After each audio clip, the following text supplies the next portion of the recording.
à Jean-Marc Classe et à Philippe Lasserre, qui est en présentiel, et qui vont, Jean-Marc, est-ce que tu nous entends, pour coordonner cette séance? Oui, bonjour, je vous entends très bien et vous m'entendez bien? Très bien, très bien. Bonjour tout le monde, merci à l'Académie et puis merci au service technique de l'Académie qui a réagi à cet événement un petit peu bizarre. Et puis merci pour l'organisation. Donc on va vous présenter la chimiothérapie hyperthermique intrapéritonéale avec plusieurs orateurs. Marc Pocard qui veut nous parler du principe de la CHIP. Moi, je vous évoquerai les connaissances sur la CHIP et le cancer de l'ovaire. François Quenet, chirurgien à Val d'Orel, qui est avec vous, vous parlera de la CHIP et du cancer colorectal.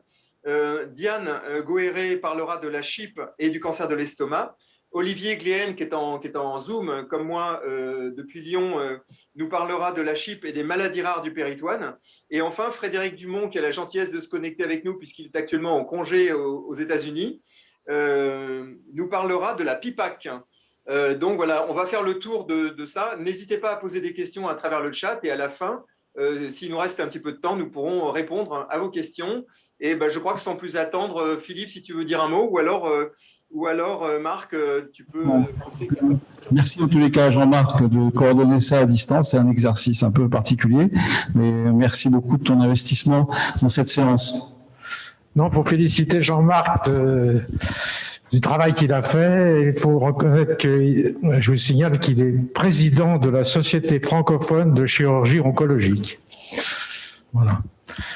Donc, merci de signaler l'importance des chirurgiens francophones.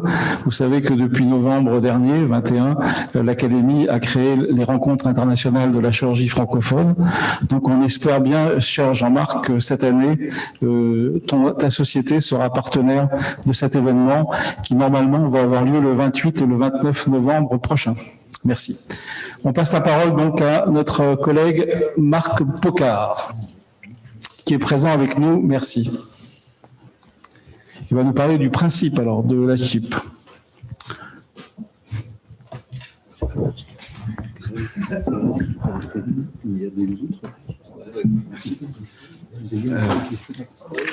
Bonjour à tous. Merci pour l'invitation. Je suis toujours un peu ému quand je viens ici. Et puis à côté de mon ancien patron, Monsieur Lasserre, donc ça fait pas mal. Ça, c'est pour vous montrer mes liens d'intérêt, puisqu'on commence nos communications aujourd'hui comme ça. Et je sais que vous avez des réflexions concernant l'industrie. Voilà, l'industrie, elle est là, elle peut m'aider de temps en temps, en particulier pour fabriquer des congrès, des réunions, des meetings. Alors, la question qui m'a été posée, c'est les principes de la CHIP. Alors, j'ai fait 15 diapos, à mon avis, il y en a une à regarder, c'est pas celle-là. Donc on va y arriver doucement.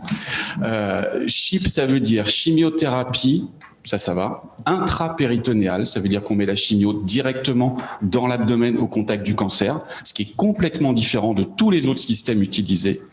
Et enfin, c'est péropératoire. On la met pendant l'opération et non pas après. Il y a des techniques où on remplit l'abdomen après, c'est pas le cas de la CHIP. Et enfin, on associe une hyperthermie à cette chimiothérapie. Alors, pourquoi on fait ça? Alors, la première raison, c'est que la chirurgie des métastases péritonéales, on ne peut pas faire des marges. La première carcinose péritonéale que j'ai eu la chance d'opérer à l'Institut Gustave Roussy, j'ai fait mon compte-rendu opératoire et j'ai écrit chirurgie R0. Et puis mon patron, docteur Lasserre, est venu me voir et m'a dit « Marc, tu es peut-être très très fort, mais R0 avec une carcinose, c'est pas le cas. » Donc ça s'appelle CC0. CC0, ça veut bien dire, pour faire comprendre à tout le monde, qu'on n'a pas de marge. On va passer au ras de la lésion. Donc si on veut avoir un jour une marge, il va falloir faire autre chose et rajouter autre chose. Ça, c'est une des premières raisons pour lesquelles il faut essayer de fabriquer, d'inventer quelque chose pour avoir une marge. La deuxième chose, c'est que la chirurgie, elle va libérer des cellules tumorales libres dans le péritoine. Alors ça, c'est pas très plaisant pour les chirurgiens, mais dans certaines maladies, comme en particulier les cancers de l'estomac, on a des travaux de nos collègues japonais qui montrent ça parfaitement bien. Donc au fur et à mesure de l'intervention, on est capable de collecter dans le péritoine, pour certains patients, pour certaines tumeurs, des cellules, et si ces cellules, on les récupère et qu'on les injecte ensuite à une souris nude, elles sont capables de pousser, ce qui est la définition du cancer pour les gens avec lesquels j'ai appris la cancérologie. Donc, il faut essayer de bloquer cette implantation péropératoire. Alors, ce n'est pas une idée nouvelle. Ça, j'ai pris ce travail-là qui date de... alors, c'est caché, on ne voit pas la date, c'est juste en dessous le petit machin vert. Mais ça date des années 90. C'est un travail de Paul Sugarbaker. Et ça vous montre comment on peut créer un implant tumoral avec un nombre de cellules. Et vous voyez qu'ils ont implanté à chaque fois 10 puissance 7 cellules, ce qui est quand même assez intéressant, mais on sait qu'on a des mutations qui seront capables d'être agressives quand on passe 10 puissance 6 cellules. Donc 10 puissance 7, c'est pas si énorme que ça. Et on les a implantés dans le foie, dans le poumon, dans le muscle, dans le péritoine. Et quand on regarde le succès de cette implantation, c'est-à-dire à partir de combien de cellules on va se retrouver après, combien il y aura de métastases qui vont être capables de grandir, un des endroits où c'est le plus simple pour fabriquer un nodule et une implantation, c'est le péritoine. Et un des endroits où c'est le plus dur, c'est le foie. Donc on voit bien qu'il y a des sites d'implantation préférentiels. Et puis pour nous, chirurgiens, le péritoine et puis les orifices de trocar, parce que ça pousse bien dans le muscle aussi. Ça, c'est pour vous montrer le travail dont je vous ai parlé de ces collègues japonais qui ont fait cette étude. Alors c'est pour moi un des papiers les plus intéressants que j'ai lus sur les cancers de l'estomac. C'était publié dans Annals of Surgery en 2014. C'est des hommes, des femmes opérés d'un petit cancer de l'estomac. Et puis pendant l'opération, on met un peu de liquide, on collecte ce liquide dans le champ opératoire. Et on fait ça toutes les demi-heures, toutes les 3 quarts d'heure. Et on obtient ainsi au fur et à mesure des cytologies péritonéales pendant l'opération. Et on voit que le chiffre, la probabilité de retrouver des cellules vivantes augmente avec le temps. Et si on récupère à la fin les patients et leur évolution, c'est ce qui est publié dans ce travail, qui est vraiment une étude très bien, eh bien on voit que lorsqu'on a retrouvé ces cellules dans le liquide, eh bien il y a quasiment un patient sur 2 qui va faire une carcinose péritonéale à l'issue. Et quand on n'a pas retrouvé ces cellules tumorales, eh bien il n'y a qu'un patient sur les 33 qui fera une carcinose. Donc on voit bien que cette carcinose dans le cancer gastrique, elle arrive de façon, elle est là. Donc ça, c'est toutes les bases fondamentales qui vous permettront de comprendre pourquoi on essaye de développer des projets pour empêcher la survenue de cette carcinose. Et je pense particulièrement au projet GastriChip qui est porté par Olivier Gléhen. Et on en parlera, j'imagine, sur la carcinose gastrique. Alors, comment ça marche? Ça marche avec la fibrine. Alors la fibrine, on ne pourra pas faire grand-chose pour la supprimer. Hein. C'est un composant de nous. Si on retire la fibrine, on se transforme en liquide. Cette fibrine, elle est entre chacune de nos cellules, elle est dans les tissus, et c'est dans cette fibrine, sur cette fibrine, que les cellules tumorales vont se loger. Ça, c'est une étude qu'on a faite au labo. Il y en a eu plein d'autres dans la littérature, avec des façons différentes. On n'a pas les mêmes technos qu'il y a 20 ans, mais on fait exactement les mêmes processus, et on s'aperçoit que lorsqu'il y a cette fibrine, c'est là que les cellules tumorales vont s'implanter. Alors, on a fait un modèle animal juste pour vous montrer en haut à droite, lorsqu'on calcule le PCI, c'est-à-dire l'extension d'une carcinose péritonéale sur l'animal, on prend le même système que chez l'homme, et bien vous voyez que si on fait simplement une incision de la paroi, on va pouvoir avoir de temps en temps cette carcinose que vous voyez ici. Et puis si on fait ce qu'on appelle un scratch, c'est-à-dire si on dilacère un tout petit peu le péritoine, si on le gratte, si on le fait un peu saigner, et on augmente très rapidement cette carcinose péritonéale. Donc les gestes qui vont être faits en péropératoire, les dissections extensives qui n'ont pas lieu d'être, ça peut aggraver les choses. Et puis bien sûr, on teste, ça c'est l'icodextrine, c'est un système qui permet de diminuer les adhérences. Et donc on voit que ça diminue un peu. Donc il y a des solutions qui vont émerger progressivement. Et puis dernière chose pour les chirurgiens, la meilleure façon de trouver de la fibrine, c'est de l'amener avec un caillot de sang. Donc la chirurgie qui fait saigner dans le cancer du péritoine, c'est pas une bonne chirurgie. Et si on a des caillots sanguins, on va favoriser l'implantation des cellules tumorales dans ces caillots. Là encore, si on a une technique qui fait saigner en post-op, il y a peu de chances que ça soit efficace.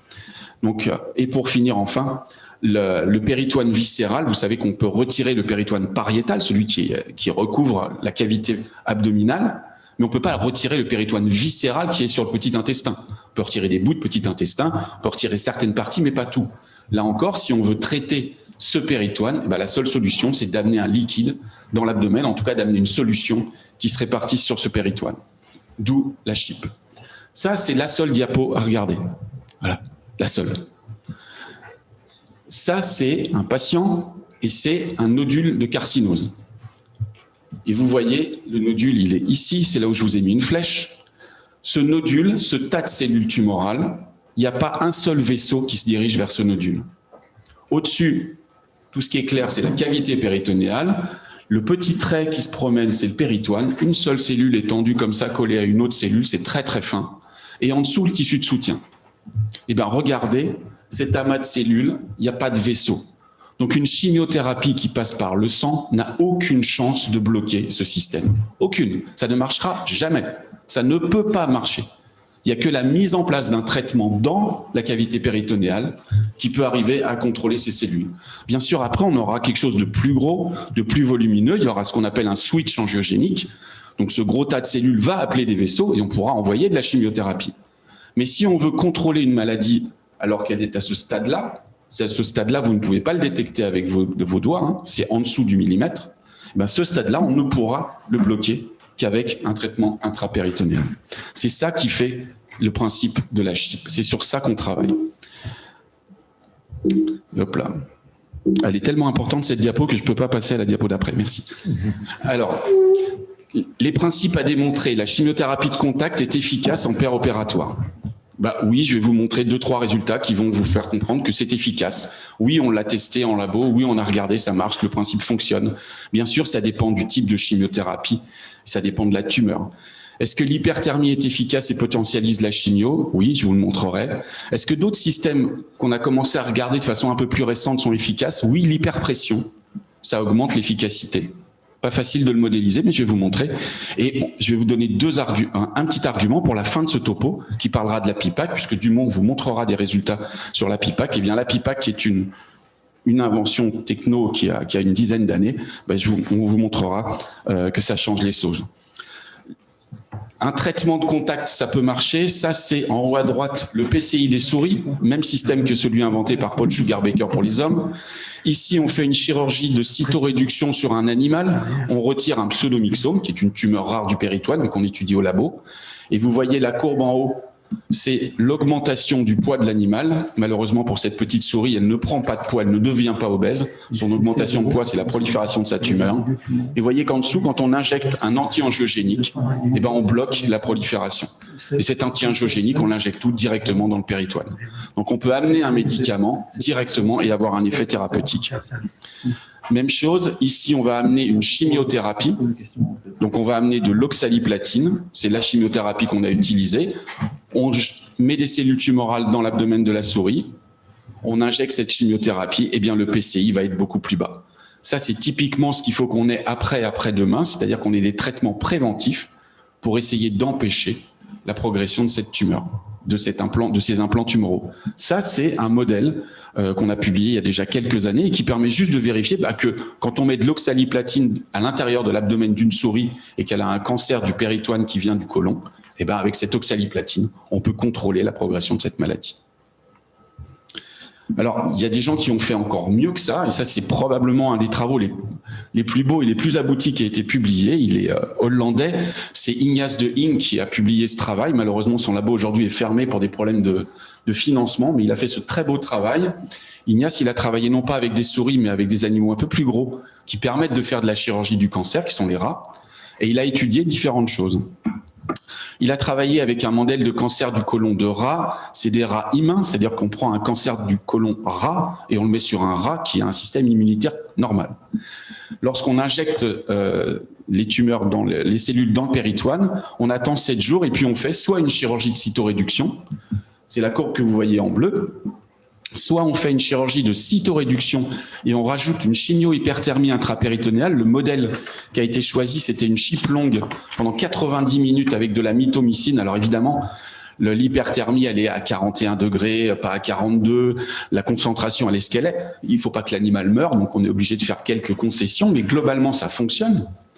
Ou alors, il a utilisé un autre système qui est un traitement post-opératoire, donc de la mitomycine en intrapéritonéal à J1, puis du 5-FU à J2 et à J5. Ça, c'est vraiment un traitement maximal. Ce n'est pas un traitement qu'on fait chez les hommes. Il n'y a qu'une ou deux équipes dans le monde qui font ça. Donc, c'est la chirurgie de cytoréduction. On remplit l'abdomen avec du liquide. Et puis, le lendemain, on échange ce liquide pour du 5-FU et ainsi de suite. Eh bien, regardez les courbes de survie de ces animaux. À l'évidence, quand on fait la chirurgie de cytoréduction, même dans les mains de nos collègues hollandais, eh bien, la plupart des animaux sont morts à 60 jours. même la quasi-totalité, alors que de l'autre côté, quand on fait les traitements. À quoi ça ressemble si on voit ça avec des petites images? C'est la même chose, je vous la montre juste. À chaque fois que vous verrez un rond noir, c'est un animal qui est mort à 168 jours. Donc, ils ont été suivis longtemps. À chaque fois que vous verrez un rond jaune, c'est un animal qui est porteur d'une carcinose. Et puis, quand vous verrez un rond vert, il a été autopsié à plus de 168 jours et il n'y a plus de tumeur. Eh bien, si on fait de la chirurgie, voilà ce qui se produit. Ça fonctionne, mais ça fonctionne un certain temps. Et il y a un animal qui est sans maladie à la fin. Si on fait de la chirurgie et qu'on rajoute la chip de ces rats, eh bien, il y a déjà 3 rats qui sont vivants sans maladie. Et puis, si on intensifie encore le traitement avec des traitements intra-péritonéaux post-opératoires pendant quelques jours après la chirurgie, probablement le délai, c'est 5 jours. Passé 5 jours, si les cellules ne se sont pas implantées, elles sont mortes. Eh bien, on obtient le meilleur résultat possible. Donc, on a des démonstrations. Je vous montre celle-là parce c'est vraiment un travail de qualité. D'ailleurs, elle a été publiée dans un grand journal. Mais il y en a d'autres. Alors, est-ce que l'hyperthermie, ça fait quelque chose sur la carcinose péritonéale, puisqu'on a dit on va mettre cette chimio, mais on va rajouter l'hyperthermie. Alors là encore, on a une littérature qui date de Mathusalem. J'ai trouvé un papier qui date de 1984. Alors aujourd'hui, si vous voulez lire un papier de 84, il faut aller en face à la bibliothèque de médecine. Puis sur Internet, vous ne le trouverez pas, c'est même pas... Voilà, on n'a que l'extrait. À quoi ça correspond? À ce que vous voyez là, c'est-à-dire... Je ne vous les détaille pas parce qu'on n'a pas trop de temps, je vois qu'il me reste que 2 minutes. Mais plus on va traiter longtemps et plus on va traiter fort avec l'hyperthermie et plus on sera efficace. Donc si on pouvait chauffer l'abdomen à 45 degrés pendant 2 heures, on serait très efficace. Sauf qu'à 45 degrés, on fait des trous dans l'intestin grêle. Donc il faut trouver à chaque fois des compromis sur la durée pendant laquelle on va chauffer et sur l'efficacité. Ça, c'est un vieux travail, mais c'est déjà un travail qui est tout à fait correct au plan scientifique. Et puis il y a des travaux beaucoup plus récents. Ça, c'est Cell. Cell, c'est juste le meilleur journal en biologie qui soit publié aujourd'hui. C'est un papier de 2020 et ça vous montre tous les tests qui ont été faits. Ici, à chaque fois que vous voyez 2 barres collées l'une à l'autre, c'est une lignée de cancers humains. Ça, c'est que des cancers du côlon. Et donc, c'est à chaque fois, qu'est-ce que vous avez comme résultat? C'est la barre qui est foncée. Donc, en haut, on voit que le cisplatine, eh ben, on a quand même encore beaucoup de cellules qui sont vivantes. Si on fait du cisplatine à 42 degrés, c'est les barres rosées, vous voyez que ça descend. Même chose si on fait avec la mitomycine, même chose si on fait avec l'oxaliplatine, même chose si on fait avec le 5-FU. Donc, quelle que soit la drogue qu'on va utiliser, certaines de façon très importante, comme l'oxali ou la mitomycine, mais toutes les drogues, on va pouvoir les potentialiser en partie avec l'hyperthermie. Tout ça, c'est fait in vitro, hein, c'est du travail in vitro, mais les résultats, vous les avez. Est-ce qu'on peut, avec l'augmentation de pression, faire que la chimiothérapie va pénétrer plus profond dans le tissu, va être plus efficace? Alors, le travail le plus abouti, à mon sens, qui a été fait, il a été fait par des Français. Je vous ai mis la petite photo de Pablo Ortega de Balón, qui a signé ce papier, qui est chirurgien à Dijon. Alors, comment ils ont fait pour augmenter la pression à l'intérieur de l'abdomen d'un cochon? C'est l'image que vous avez à gauche sur l'écran. Eh ben, ils ont créé une colonne d'eau à l'intérieur, exactement ce qu'on apprend en plongée sous-marine. Hein. Quand vous descendez de 10 mètres, ça fait une atmosphère. Bah, quand vous mettez la hauteur de flotte que vous voyez, puisqu'il a rentré sa main dans un tube en plastique, bah, tout ça c'est rempli d'eau. Ça lui permettait de touiller les intestins grêles pour pas que ça brûle et qu'il n'y ait pas de perforation digestive. Mais en faisant ça, il a analysé l'hyperthermie. Son modèle, c'était avec du cisplatine et il a fait des prélèvements ensuite sur les cochons à différents endroits. Et à chaque fois que vous avez une barre qui monte plus haut que les autres, c'est l'hyperthermie et l'hyperpression. C'est ce qu'on a avec toutes les petites barres bleues et à chaque fois, c'est juste des zones différentes de l'abdomen du cochon qui ont été testées. Donc, plus on va mettre une concentration élevée, plus on va mettre de la température, plus on va mettre de la pression dans l'abdomen et plus on va faire pénétrer le médicament. Tout ça, c'est pas des idées, c'est démontré dans les principes. Dernière image, c'est celle qu'on a fait au labo sur la pharmaco de la PIPAC. La PIPAC, c'est une hyperpression intra-abdominale. Frédéric vous racontera en détail. Cette PIPAC, on l'a testée pour voir si avec 1/10 de la dose de chimio, on pouvait avoir un effet équivalent dans l'abdomen des souris. Et ben, la réponse, c'est oui. Quand on diminue par 10 la chimio qu'on met et qu'on augmente cet effet avec l'hyperpression et avec un aérosol de type aérosol de PIPAC, eh ben on obtient une efficacité bien supérieure. Donc tout ça, on sait le faire. Donc les principes, encore une fois, ils ont été démontrés, que ce soit la chimiothérapie de contact, que ce soit l'hyperthermie, l'hyperpression et enfin tout récemment la PIPAC qui augmente la pénétration de la chimiothérapie. Je vous remercie. Merci.